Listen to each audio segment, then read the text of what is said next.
సంవత్సరాల తరబడి ఎన్ని మందులు వాడినా మీ మోకాల నొప్పులు తగ్గట్లేదా? ప్రాణ పెయిన్ క్లినిక్ లో అత్యాధునిక చికిత్స. పెళ్ళంటే చిన్న చిన్న గొడవలు జరగడం కామన్. ఏదో విషయంలో పిల్ల తరపు బంధువులపై పిల్లగాడి తరపు వాళ్ళు పెత్తనం చెలాయిస్తుంటారు. అయితే కాసేపటికే ఆ గొడవలు సద్దుమణిగాయి.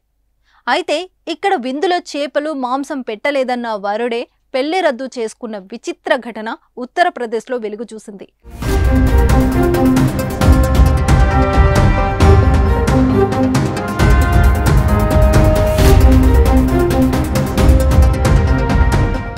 వధువు ఇంట్లో జరగాల్సిన పెళ్లి కోసం ఆమె కుటుంబ సభ్యులు అన్ని ఏర్పాట్లు చేశారు. పన్నీర్, పులావ్, రకరకాల కూరలతో భారీ స్థాయిలో విందు ఏర్పాట్లు చేశారు. పెద్ద మొత్తంలో కట్నం కూడా ముట్ట చెప్పారు. అయితే విందులో చేపలు, మాంసం రెండు లేకపోవడం వరుడి కుటుంబానికి రుచించలేదు. దీంతో వారు నానా హంగామా చేశారు. చివరికి కర్రలతో సైతం దాడి చేసుకోవడం పెళ్లి కాస్త పెటాకులైంది. ఉత్తరప్రదేశ్లోని డియోరియా జిల్లా ఆనందనగర్ గ్రామంలో నివాసం ఉంటున్న దినేష్ శర్మ కుమార్తె సుష్మను వివాహం చేసుకునేందుకు వరుడు అభిషేక్ శర్మ, అతడి కుటుంబ సభ్యులు ఆనందనగర్ గ్రామానికి చేరుకున్నారు.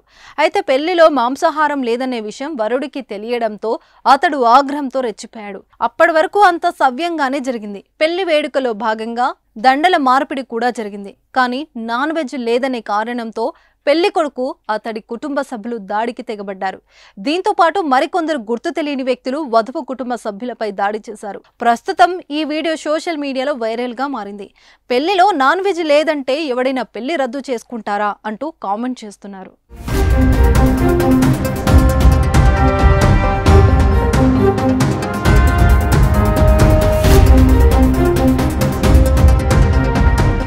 సుమన్ టీవీలో మీ పర్సనల్ అండ్ బిజినెస్ ప్రమోషన్స్ కోసం కింది నెంబర్కి కాంటాక్ట్ చేయండి.